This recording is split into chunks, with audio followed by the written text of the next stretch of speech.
it! Where is he? Where is Squish? Oh, you're right there. Squish, pleasure to see you.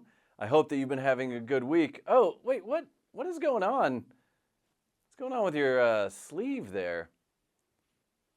Here's the thing, I've never had Jell-O before, and somebody was like, I'm gonna make some Jell-O, and then somehow I managed to get my head popped off because I was so excited about the Jell-O, and my head went into the Jell-O, and I ate my way out. But it was an absolute disaster, and I've been trying to get the stain out of my sleeveless tuxedo because that other tuxedo was a rental, and so I had to return that one for the fancy ball that I went to. But this one is the only one I really have, so I really have to figure out some way to clean it.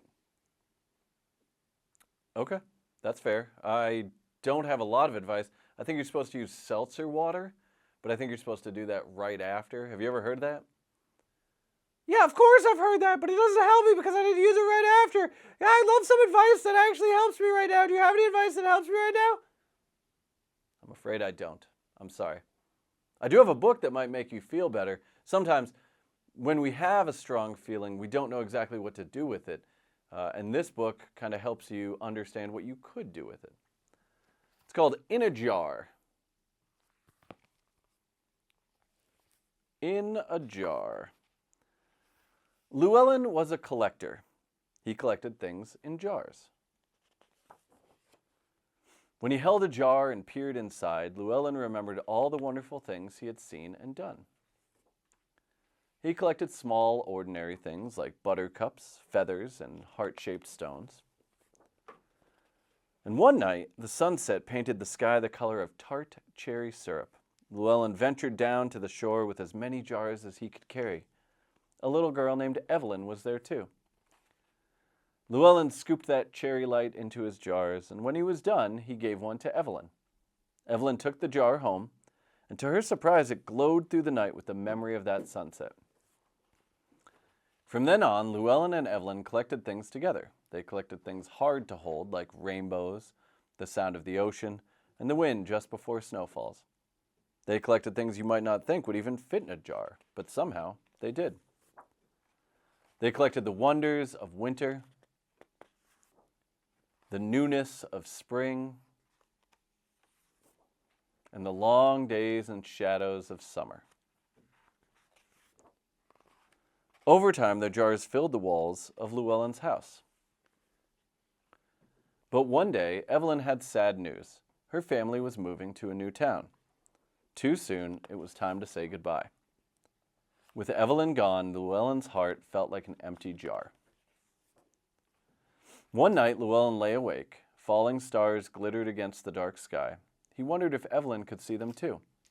That gave him an idea. Llewellyn tiptoed out into the moonless night and collected the meteor shower in a jar. The next day, he prepared a package. When the box arrived and Evelyn opened the jar, the stars in the night sky fell around her. Evelyn knew just what to do. She collected the sounds, the crowds, and the bright night lights of her new home and sent them all to Llewellyn. And so, when the golden leaves of autumn began to fall once again, Llewellyn set out to collect a jar full for Evelyn. A little boy named Max was there too. Luckily, Llewellyn had brought an extra jar. So that's a book that I just really love. And it's as someone who, while I was growing up, several of my friends moved away. And it's a pretty common experience for young people. And it can feel really hard and you don't know exactly what to do. But I really love the fact that they decide that keeping the connection, staying in touch with each other, is something that they can do that's fairly easy, that's really beautiful. I would encourage you to write a letter. I write letters all the time. My daughter writes letters all the time. It would be a wonderful idea to think of someone who you haven't connected with in a while and write them a letter. Squish, do you write letters to anybody? Yeah, I'm constantly writing letters to companies. I think it's funny. I write companies and I'm like, here's my idea for your new product. So I wrote Jell-O and I was like, you know what you should do? You should make a bowl that's shaped like a head so that if you want to put your whole head in Jell-O, you can do that. And then I wrote another company that makes light bulbs and I was like, you should make light bulbs that bounce like bouncy balls. And they wrote back and they were like, we don't think that's a particularly good idea because light bulbs are made out of glass. And if you made them out of bouncy balls, that would seem cool. They'd be bouncing all over the place. But I don't think people would buy them. And I think they're probably right. But anyway, I just had a few questions to ask people, but I'm going to ask you one of them first. I asked people what they fill jars with, and also asked them about their friends. But first, can you tell me what you fill jars with? Sure, I mean, generally I fill actual jars with food or drinks. I'm not often filling jars with murmurations of birds or meteor showers, but I do like to fill jars with found objects from outside, be it leaves or stones, beautiful things that you find in nature. And that's a really fun thing to do too. But let's go to your questions, because I'm sure you got some better answers than what I'm offering. Hey there, I was just thinking about jars. I had a question for both of you. What do you fill jars with? I fill them with peanut butter shells with goop around them. You got goopy peanut shells? Why are you filling jars with that? Because they taste good to eat. Okay, well, whatever. Some people like the shells. How about you? What do you fill jars with? Sunglasses. Wait, what do you mean sunglasses? Like whole pairs of sunglasses? Yes. How many fit in a jar? How big are these jars?